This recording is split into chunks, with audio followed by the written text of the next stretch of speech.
Bab 17. Bagaimana mitra akuntabilitas dapat mengubah segalanya. Setelah mengabdi sebagai seorang pilot dalam Perang Dunia II, Roger Fisher kuliah lagi di Harvard Law School dan menghabiskan 34 tahun mengkhususkan diri dalam negosiasi serta manajemen konflik. Ia mendirikan Harvard Negotiation Project dan bekerja bersama sejumlah negara serta tokoh dunia dalam resolusi-resolusi damai, krisis penyanderaan, dan kompromi-kompromi diplomatis.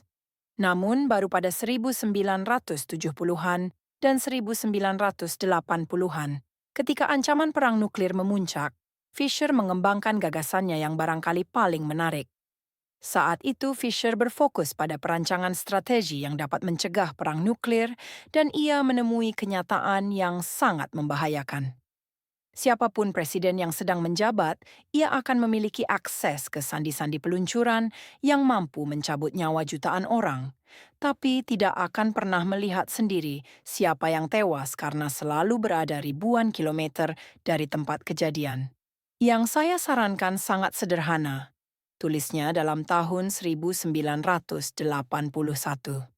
Tempatkan angka sandi nuklir itu dalam kapsul kecil, lalu tanam kapsul itu tepat di sebelah kanan jantung seorang relawan. Relawan itu akan selalu membawa sebilah pisau jagal yang besar dan berat setiap kali sedang mendampingi presiden.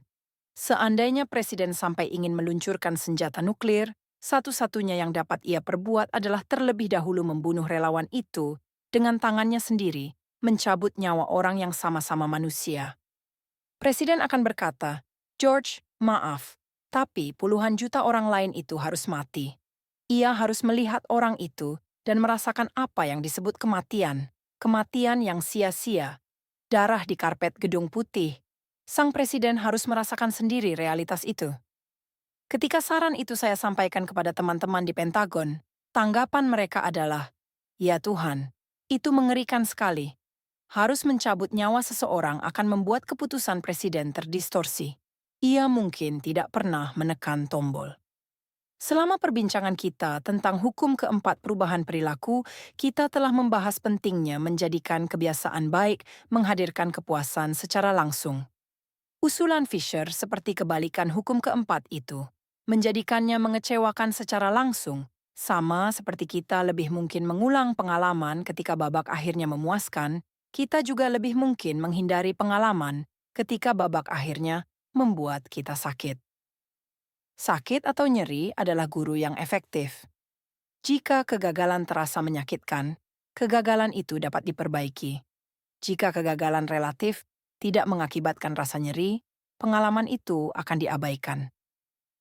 Makin langsung dan mahal suatu kesalahan, makin cepat Anda belajar dari pengalaman itu. Ancaman akan diberi laporan negatif memaksa seorang teknisi menjalankan tugas dengan baik. Kemungkinan seorang pelanggan tidak pernah kembali membuat restoran menciptakan makanan-makanan yang lezat. Kerugian akibat salah memotong pembuluh darah membuat dokter bedah berusaha lebih menguasai anatomi manusia agar dapat memotong dengan tepat. Ketika akibat suatu perilaku berdampak parah, orang cenderung belajar dengan cepat. Makin langsung suatu nyeri, makin kecil peluang suatu perilaku diterapkan. Jika Anda ingin mencegah kebiasaan buruk dan meniadakan perilaku yang tidak sehat, menambahkan akibat langsung terhadap tindakan itu adalah cara bagus untuk mengurangi peluangnya. Kita mengulang kebiasaan buruk karena entah bagaimana kita merasakan manfaat dari situ dan menjadikan kebiasaan itu sulit ditinggalkan. Cara terbaik yang saya ketahui untuk mengatasi kesulitan ini adalah meningkatkan kecepatan pelaksanaan hukuman yang terkait dengan perilaku itu. Mungkin ada jarak antara aksi dan konsekuensi. Segera setelah aksi menghasilkan konsekuensi langsung, perilaku mulai berubah. Pelanggan membayar tagihan tepat waktu bila dikenai biaya keterlambatan. Mahasiswa datang ke ruang kuliah ketika nilai ujian mereka dikaitkan dengan kehadiran. Kita akan melompat melewati banyak rintangan guna menghindari sedikit konsekuensi yang langsung. Tentu saja ini ada batasnya. Bila Anda ingin mengandalkan hukuman untuk mengubah perilaku, kekuatan hukuman itu harus bersesuaian dengan kekuatan relatif perilaku yang ingin dikoreksi. Agar menjadi produktif, biaya akibat kebiasaan menunda harus lebih besar daripada biaya untuk menjalankan aksi. Agar menjadi sehat, biaya akibat kemalasan harus lebih besar daripada biaya untuk berolahraga. Didenda karena merokok di restoran atau tidak membuang sampah secara benar menambah konsekuensi terhadap suatu tindakan. Perilaku hanya berubah jika hukumannya cukup menyakitkan dan betul-betul diterapkan. Secara umum, makin terlokalisasi, makin terasa, makin konkret, dan makin langsung suatu konsekuensi. Makin besar pengaruhnya pada perilaku individu. Makin global, makin tidak terasa, makin samar, makin tertunda suatu konsekuensi. Makin kecil pengaruhnya pada perilaku individu. Untungnya, ada cara langsung untuk memperbesar biaya langsung terhadap suatu kebiasaan buruk. Membuat kontrak kebiasaan. Kontrak kebiasaan. Undang-undang pertama yang mengatur sabuk pengaman diluluskan di New York pada 1 Desember 1984. Pada waktu itu, hanya 14% orang di Amerika Serikat yang memakai sabuk pengaman secara teratur. Tapi hal itu segera berubah. Dalam 5 tahun, setengah warga Amerika Serikat mengenakan sabuk pengaman. Saat ini, mengenakan sabuk pengaman diwajibkan oleh undang-undang di 49 dari 50 negara bagian. Dan tidak hanya di atas kertas, jumlah orang yang mengenakan sabuk pengaman juga telah berubah secara dramatis. Pada 2016, lebih dari 884 orang Amerika memakai sabuk pengaman setiap kali masuk ke mobil. Dalam hanya 30 tahun lebih sedikit, kebiasaan jutaan orang telah berubah secara total. Undang-undang dan regulasi adalah contoh bagaimana pemerintah dapat mengubah kebiasaan dengan menciptakan kontrak sosial. Sebagai masyarakat, kita secara kolektif sepakat untuk mematuhi aturan-aturan tertentu, lalu menegakkannya sebagai kelompok. Setiap kali aturan perundang-undangan baru berpengaruh terhadap perilaku, undang-undang sabuk pengaman, larangan merokok di restoran, kewajiban mengolah limbah, itu menjadi contoh tentang kontrak sosial yang membentuk kebiasaan-kebiasaan kita. Dalam hal ini kelompok sepakat untuk bertindak dengan cara tertentu dan jika tidak mematuhinya, Anda akan dihukum. Sama seperti pemerintah menggunakan undang-undang untuk membuat warganya akuntabel, Anda dapat menciptakan kontrak kebiasaan untuk membuat diri sendiri akuntabel.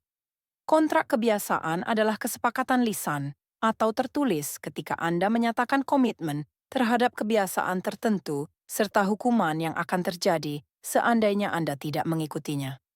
Brian Harris, pebisnis dari Nashville, Tennessee, adalah orang pertama yang saya lihat menerapkan strategi ini. Tak lama setelah kelahiran putranya, Harris sadar ia ingin menurunkan bobot beberapa kilogram. Ia menulis kontrak kebiasaan antara dirinya sendiri, istrinya, dan pelatih pribadinya. Versi pertamanya berbunyi, sasaran pertama Brian untuk kuarter 1 2017 adalah mulai makan dengan benar lagi agar ia merasa lebih baik, terlihat lebih baik, dan berhasil meraih sasaran jangka panjang untuk memiliki timbangan 100 kg dengan 10% lemak tubuh.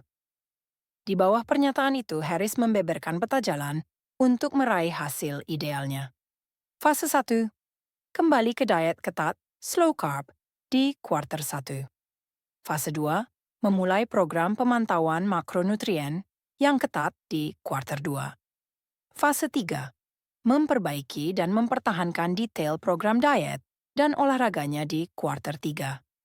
Akhirnya, ia mencatat tiap kebiasaan harian yang akan mengantarnya ke sasaran. Sebagai contoh, catat semua makanan yang ia konsumsi tiap hari, berikut hasil penimbangan badannya tiap hari.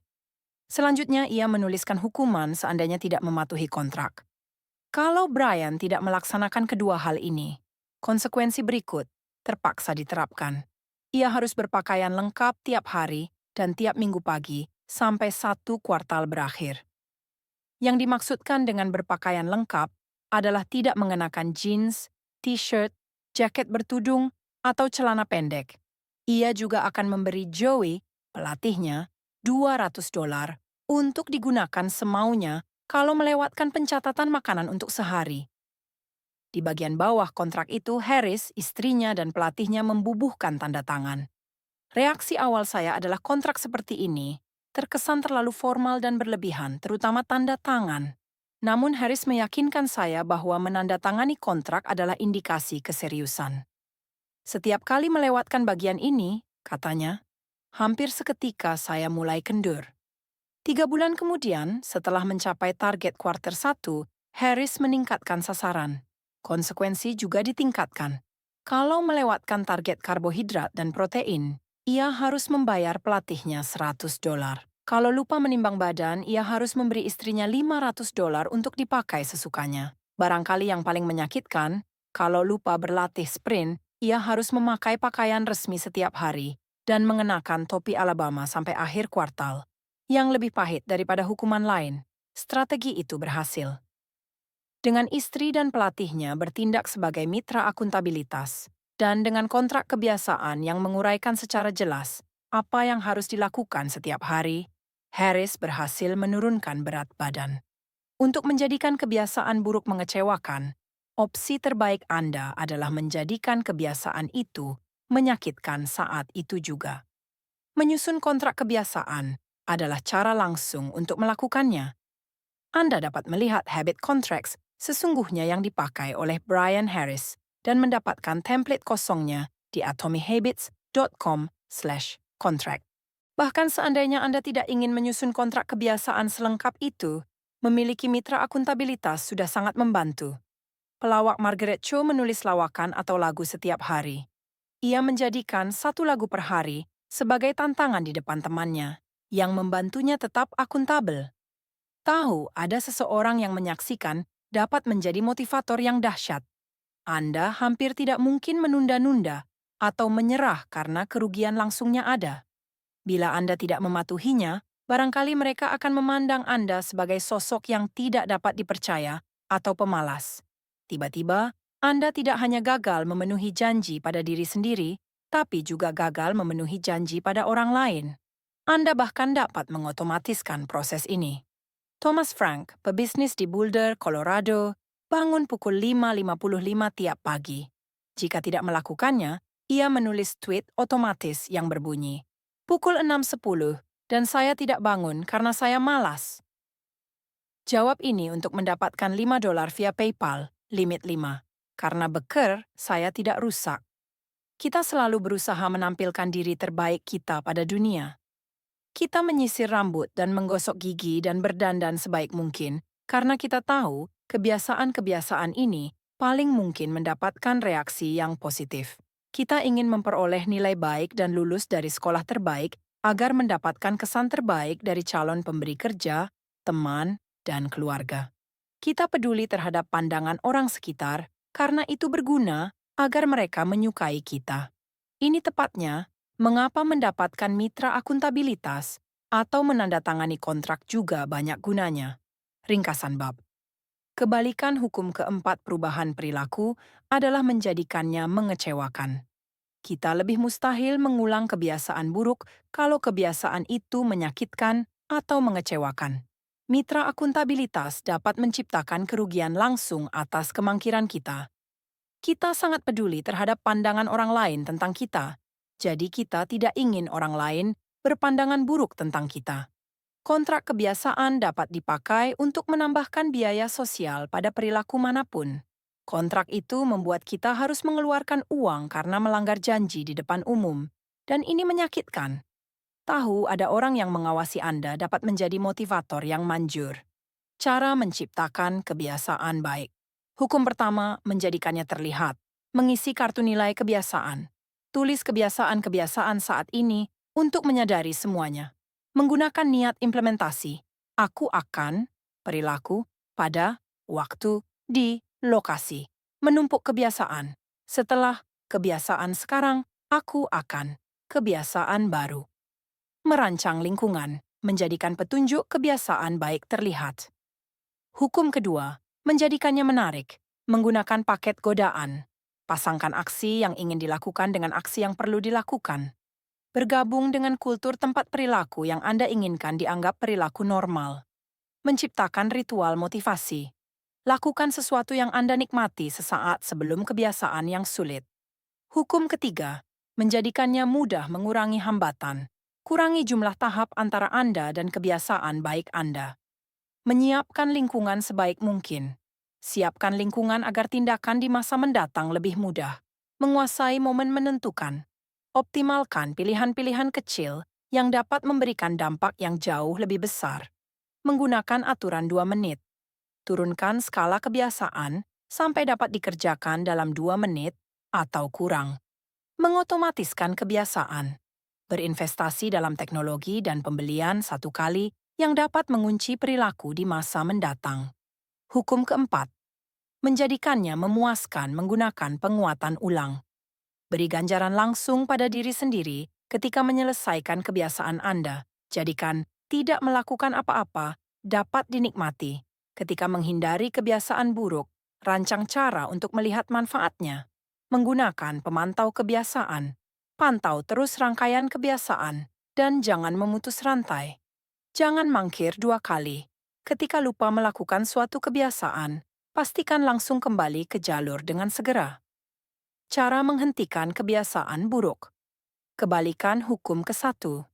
Menjadikannya tidak kelihatan. Mengurangi paparan. Hilangkan petunjuk-petunjuk kebiasaan buruk Anda dari lingkungan Anda. Kebalikan hukum kedua. Menjadikannya tidak menarik.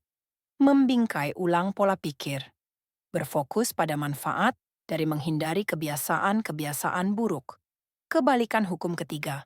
Menjadikannya sulit. Meningkatkan hambatan. Meningkatkan jumlah tahap antara Anda dan kebiasaan buruk Anda. Menggunakan alat penjaga komitmen. Batasi pilihan-pilihan masa depan sampai hanya yang bermanfaat. Kebalikan hukum keempat. Menjadikannya mengecewakan. Dapatkan mitra akuntabilitas. Minta seseorang mengawasi perilaku Anda. Susun kontrak kebiasaan. Jadikan kerugian melakukan kebiasaan buruk di depan umum, mahal, dan menyakitkan. Anda dapat mengunduh versi yang dapat dicetak untuk kumpulan trik terkait kebiasaan di atomichabits.com/cheatsheet.